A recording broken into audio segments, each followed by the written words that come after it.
What if the greatest limitation in your life is not the world around you, but the way you have learned to operate within it? From the moment we are born, we inherit patterns, ways of thinking, reacting, surviving. Yet something extraordinary happens when a human being becomes aware of these patterns. Awareness changes everything. Unlike every other life form on this planet, human beings are not bound to fixed behavior. You are not locked into instinct alone. You are capable of choice, intention, and transformation. This realization carries both freedom and responsibility, because once you see that your life is shaped by how consciously you live, excuses fall away. What you make of your time, your energy, your attention, these are not abstract ideas. They define your impact, your fulfillment, and the depth of your existence. This message is an invitation to examine what it truly means to live as a conscious human being. What human life truly represents is this. Before humanity, life on this planet functioned through fixed patterns. Every creature moved according to instinct, compulsion, and survival-driven behavior. When you become human, those rigid lines are no longer absolute. Conscious action becomes possible. That is the defining shift. Because of this, what we call human potential has no fixed measurement. It can extend as far as your willingness allows, and as far as your courage is willing to carry you. When people speak about realizing human potential, they often imagine reaching a final summit, but this is not a destination. It is a direction. Your life is essentially a combination of time and energy.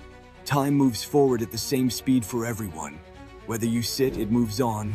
Whether you sleep, it moves on. Whether you act, it moves on.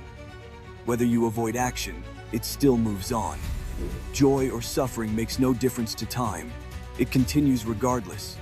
The only variable within your control is energy, how you gather it, how you focus it, and how intensely you apply it. When your inner energy reaches a certain level of clarity and intensity, possibilities change. What may take someone 10 years, you may accomplish in 1. Then, even if you live 100 years, the impact you leave behind can feel as though you lived 1,000. This has nothing to do with longevity. It has everything to do with how consciously you lived. To be impactful as a human being is to ask a simple question. How aware have I become? When awareness is absent, life runs in repetitive loops. Energy is lost to unnecessary struggle. A large portion of human life is spent merely maintaining the body. Of what remains, much is consumed by automatic reactions, physical habits, emotional reflexes, and mental patterns repeating themselves. If you observe closely, you will notice this in every movement, every thought, every emotional surge. When sensitivity to life increases, an uncomfortable truth emerges. You realize that you are often the primary obstacle in your own life. For most people, the body dictates behavior. Thoughts dominate direction. Emotions override clarity. These forces govern their days. When this happens, the individual becomes both the problem and the project. This is where inner maturity must begin. One expression of this maturity is understanding that children are not meant to mirror us. They do not need to think like us, behave like us, or become extensions of us. A child is not a continuation of personal identity. What matters is not imitation, but the unfolding of inner intelligence to its fullest expression. Admitting that we do not know is not philosophical language, it is factual honesty. Belief often replaces understanding because belief feels safe. But belief is simply the solidification of assumptions. Either you know or you do not know. Confusing belief with knowing limits growth. Acknowledging what you do not know is where true awareness begins. Where does belief actually originate? Is it born when you pretend certainty about something you do not truly know? What many people call belief often depends on reinforcement. One person alone rarely sustains it. It usually requires a crowd, agreement, repetition. This is why belief systems gather people together, while those who genuinely seek tend to walk alone. That is the natural movement of human intelligence. Intelligence wants to explore, not conform. Yet many want exploration wrapped in comfort. They want to search while remaining protected by belief. They want certainty first and inquiry second. But if a person clearly recognizes that every human experience happens within, joy or sorrow, pain or pleasure, anguish or ecstasy, then something becomes unmistakably clear. If the source of your joy and your suffering is within you, what is the obvious choice? Look at the external world. Countless forces are involved in anything that happens around you. But what happens inside you, that is entirely yours. 100%. If you do not take responsibility for that, then life happens by accident. And when life feels accidental, anxiety is inevitable. This is what awareness truly means. You have taken responsibility for the tools of life. At the most basic level, those tools are your body and your mind, your physical and psychological space. When you take charge of them, your well-being is no longer random. Your health, your joy, your inner stability, even your suffering, these are now in your hands.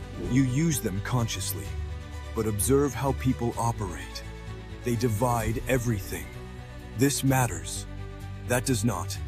This person counts. That person does not. This situation deserves my attention. That one does not. Only when your attention and involvement are inclusive, without constant judgment, does the larger reality open itself to you in this moment. Understand this clearly. When you sink into misery, you are sending a message to every cell in your body that life is unwanted. You may not form those words consciously, but the body hears it. Suddenly, the body feels heavy. It resists movement. Rising from a chair feels difficult. When you are joyful, the opposite happens. You feel ready to act, to respond, to stretch yourself in any direction if needed. Why does this occur? Because every cell in the body receives instructions from you. One moment, the message says, "I want to live." Another moment, it says, "I want to withdraw."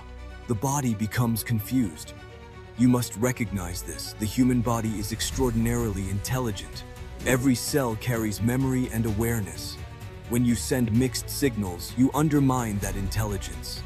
You are not lifeless, but you are not fully alive either. You may label it in many sophisticated ways, but the truth remains simple. You have turned your own intelligence against yourself. We can speak. If what you seek is motivation or encouragement, conversation can offer some direction. It can bring clarity. But words alone do not create transformation. Change happens only when you take a genuine inward step. I am far less concerned with how much someone is doing. I am deeply concerned with how they are doing it. That is what alters the quality of who we are. The events of life do not define its depth. The framework through which life is lived does. There is no such thing as my life versus your life. This is a living cosmos, and everyone has access to it. You may take as much of life as you are willing to engage with. If you absorb a substantial measure of it, your very presence becomes meaningful. If not, life remains ordinary. That is the real distinction. It is not the information stored in your mind. It is not the strength accumulated in your body. It is life itself. How much life are you? That alone determines whether your presence carries weight. If the world offers you an opportunity, something impactful may happen. If not, presence itself can still be significant. Beauty is not defined by a scenic ocean horizon or a pleasing landscape. Beauty is the quality of human life as it is lived within each person. It is the ease, balance, and clarity we carry inside ourselves. The real question is never about what I wear, what I own, or where I live. The deeper question is about who I am inwardly and how I experience my own existence. Human experience does not change with time. Across generations, the external world may look different, but inwardly, a person still lives either in well-being or in distress. Each individual stands at that same crossroads. What we are able to do in the world is shaped by circumstances, culture, and the realities of our era. Yet how we exist within ourselves is always within reach. That inner state is never restricted by age, background, or achievement. Because this possibility exists for everyone, it must be expressed. Whether you run as fast as a world-class athlete or stand on the peak of the highest mountain is secondary. Those pursuits are driven by personal interest and preference. But one question remains essential. Will your experience of life on this planet be joyful or painful? At the very least, we must ensure that every human being has the chance to live with inner ease and dignity. This is achievable, and it is a responsibility we can no longer ignore. When you reflect on your own life, ask yourself where your experience truly comes from.